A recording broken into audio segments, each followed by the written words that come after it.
Airbrush na wash-free. Ito ay ang bagong airbrush ng Dispay brand.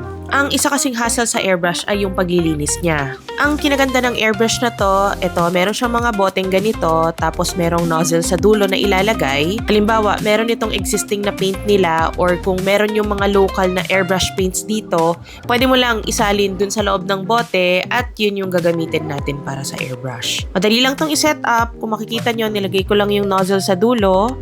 And then, halimbawa, ito na yung paint. Kailangan lang nakatapat yung nozzle dun sa lalabasan ng hangin. Nozzle to nozzle dapat magkatapat.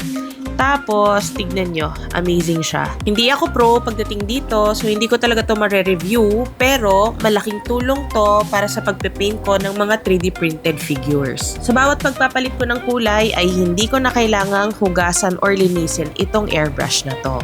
Mas mapapadali yung trabaho, ang galing ng ginawa ng Dispay sa product na to.